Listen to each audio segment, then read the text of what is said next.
Bismillahirrahmanirrahim. Assalamualaikum warahmatullahi wabarakatuh.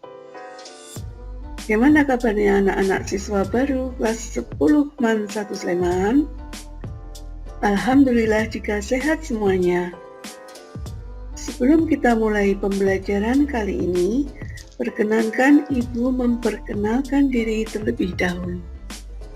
Nama saya Sri Mulyaningsih, biasa dipanggil Ibu Sri.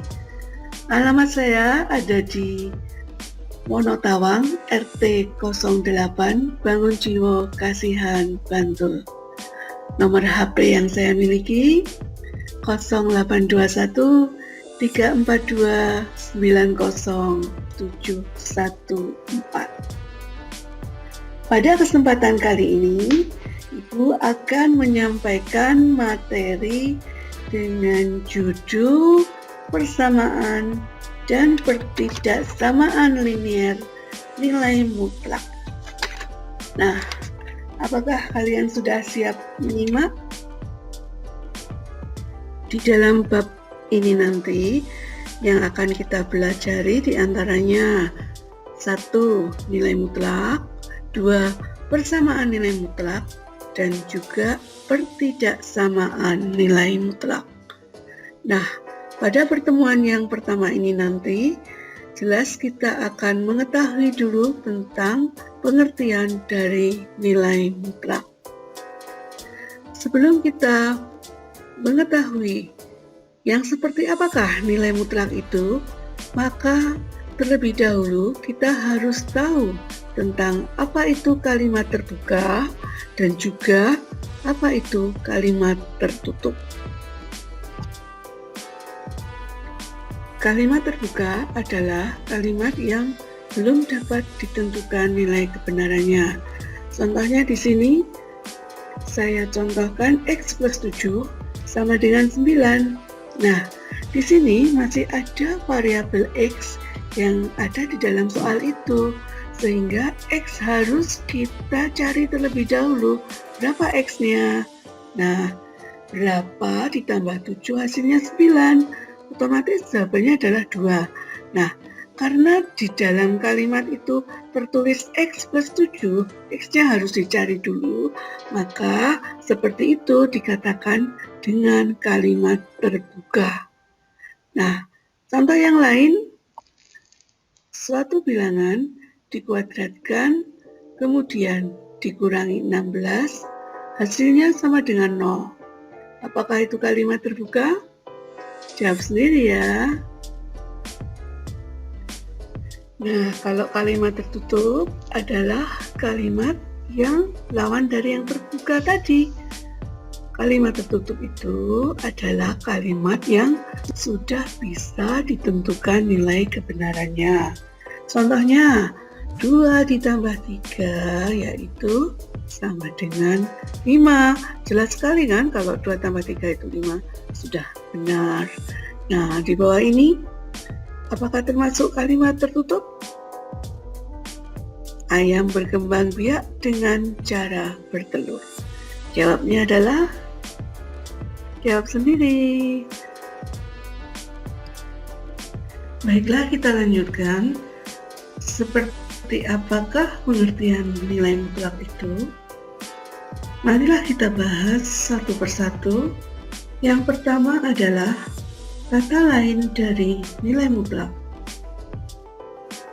Kata lainnya yaitu nilai absolut. Pengertian nilai absolut adalah nilai suatu bilangan real tanpa tanda positif atau negatif atau minus.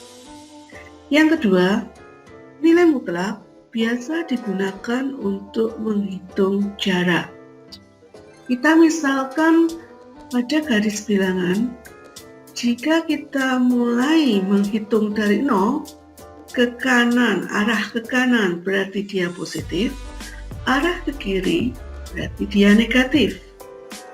Akan tetapi, jika kita contohkan saat kita baris berbaris, maka kalau ada aba-aba geser ke kiri 5 langkah. Nah, 5 kalau pada garis bilangan tadi ke kiri itu artinya negatif. Kalau pada aba-aba di baris berbaris, nggak mungkin kita diberi aba-aba geser ke kiri 5 langkah. Harusnya begitu, tapi belum pernah kita temui aba-aba yang seperti ini. Geser ke kiri means 5 langkah. Belum pernah kan? Nah, sehingga untuk menghitung langkah atau jarak itu biasanya selalu positif. Nah, bahasan yang berikutnya, ciri khusus dari nilai mutlak adalah 2 buah tanda pagar. Nah, jika ada soal matematika yang menunjukkan di dalam 2 buah tanda pagar itu ada angka atau variabel, maka nilainya dia itu positif. Contoh, nilai mutlak dari angka 10 yang ada di dalam 2 buah tanda pagar itu hasilnya adalah 10. Akan tetapi, jika di dalam 2 buah tanda pagar tadi ada minusnya, jadi nilai mutlak dari min 10 hasilnya adalah juga 10.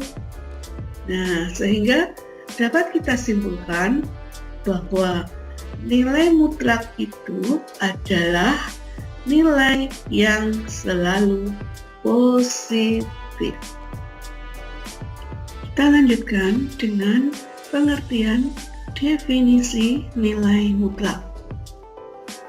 Nah, di sini sudah saya tuliskan definisi dari nilai mutlak, yaitu kita misalkan fungsi X, yaitu berupa X atau variabel yang ada di dalam 2 buah tanda pagar.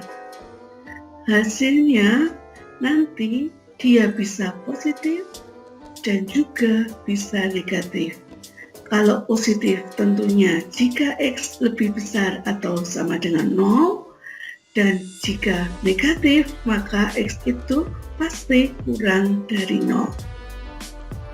Contoh pada soal fungsi X sama dengan di dalam 2 buah tanda pagar ada X plus 2.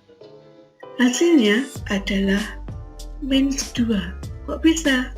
Ya, caranya pertama, yang ada di dalam 2 buah tanda pagar itu kan nilai mutlak. Jadi dia bisa positif, bisa juga negatif.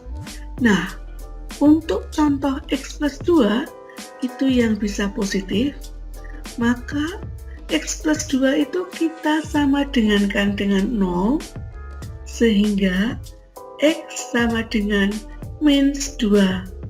Kenapa?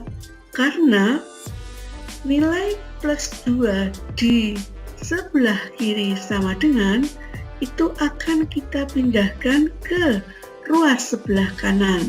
Sehingga jika bilangan pindah ruas itu yang semula positif menjadi negatif, tetapi jika negatif dia akan menjadi positif.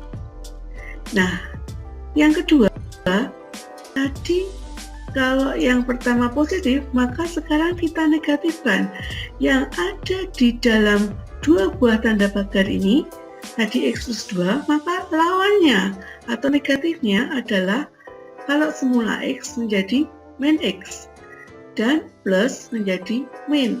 Sehingga min X min 2 atau negatifnya itu kita sama dengankan dengan 0 juga, sehingga hasilnya adalah min X min 2 sama dengan 0.